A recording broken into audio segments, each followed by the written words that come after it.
I look outside at those police. I love our police.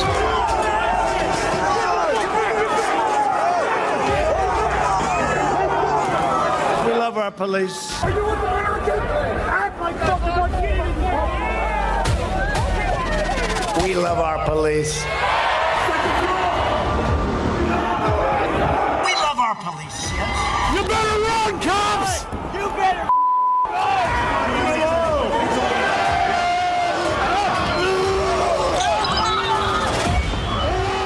A Capitol police officer who responded to Wednesday's riot died last night from his injuries. It's been very difficult seeing elected officials and other individuals whitewash the events of that day or downplay what happened.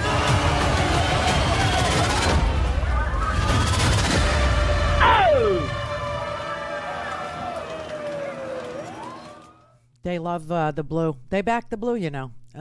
They stab the back of the blue is what they do. But, you know, there's so much hypocrisy to go around, so much to go around. Now we have the Select Committee GOP picks. Now we have the picks.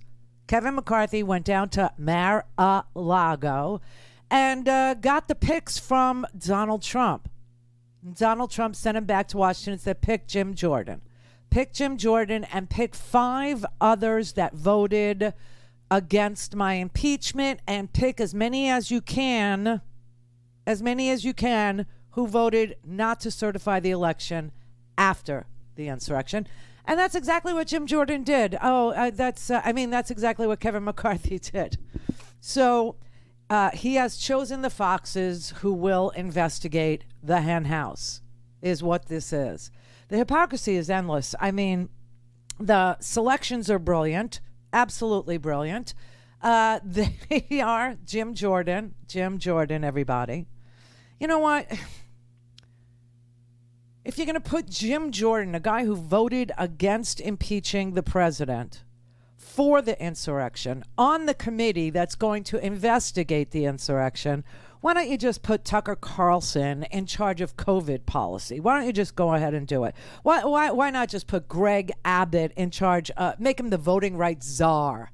Could you do that? I mean, just do it. Just show us already. It's and while you're at, put Rudy Giuliani on the Supreme Court. Just go all full out Trump. Just stop trying to pretend that this is going to be some sort of a fair, and balanced committee. I mean, it's just, when you look at the oversight that Jim Jordan has been involved in, he was there to make sure nothing happened to the kids at Ohio State on the wrestling team. Remember that? How'd that turn out? Last month, Jim Jordan said, quote, "This is all just political," and that this is impeachment 3 against this is impeachment 3 against President Trump. Hey, put him on the committee. As job interviews go, that did not go very well, and still he got the job. It's just an amazing thing. He wants to destroy this committee. As you know, he's going to turn it into a circus, is what it is. He's going to turn it into a clown show to the point where these legislators, need to show up for work on the January 6th Select Committee on the investigation into the insurrection at the Capitol in a single tiny car. Just sit there and make balloon animals so that at least everybody understands you're just trying to turn it into a freaking, circus. It's unbelievable. This is Nancy Pelosi does have the authority to veto any selections that are made by Kevin McCarthy. So, she should. She says she's considering. She doesn't know what yet she's going to do. But once she decides what she's going to do, I suggest she takes these 5 nominees and tear up the paper on camera, just like she did at the State of Our Union speech. I mean, 3 out of these picks voted to challenge the election results. 3 out of the 5 voted to challenge the results of the election in Arizona and Pennsylvania. And you know what's interesting? None of them are from Arizona or Pennsylvania. No.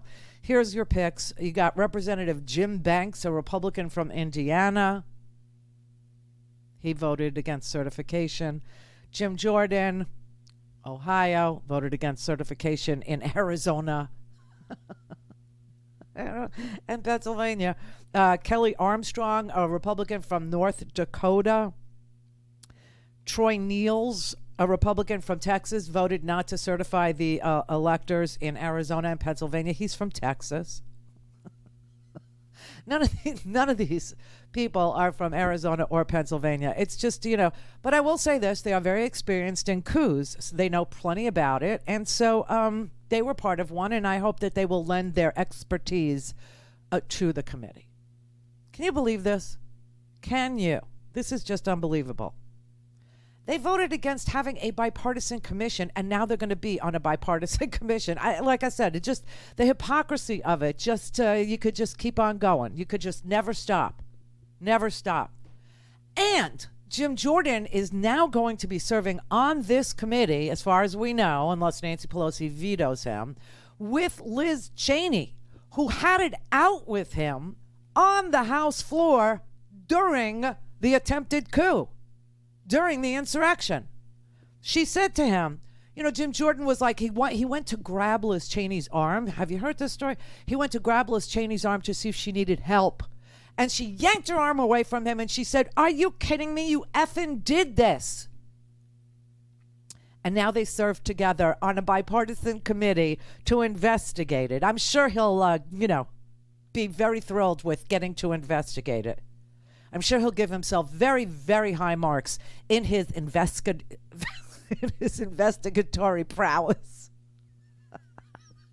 It's hysterical. By the way, I have to play you this. This is so amazing. You want to talk about bizarro world? Okay, we've crossed over the line. This is last night. This is Lala Ingram. Who got new earrings. I like them. I have to say, I like these. She has good jewelry. If you made $27 million a year to lie to the American people, you'd have good jewelry too. You'd have to, soothe yourself in gold. But this is how she refers to the insurrection now. This is amazing to me. So the deluge of misinformation, disinformation coming from the White House also extends far beyond COVID. Because for political leverage, they claim that, a few hours of criminal unrest on January 6th was itself a serious insurrection against democracy. A few hours of criminal unrest. That's how she's characterizing the attempted overthrow of our government, meaning they went in there to do an insurrection, a violent criminal insurrection, so that their beloved would use the Insurrection Act and call out the American military and use the American military against the American people, which is illegal, except under the Insurrection Act, which is exactly what they were doing, creating an insurrection so he would use it. Now, we know this to be true because there's books about it now. Lots and lots and lots of books are out. The one that is really, captivating me, the one that I think we all have to read together is I Alone Can Fix It, the one by Carol Leonnig and Philip Brucker, who also wrote Very Stable Genius. They sat down with Donald Trump. They actually got to speak to Donald Trump at Mar-a-Lago, which they said was such a bizarre experience because he insisted on having the interview in the lobby of Mar-a-Lago so that the members of Mar-a-Lago could see him being interviewed yet again. Oh my God. It's just, this book is, it's scary, but it's unbelievable.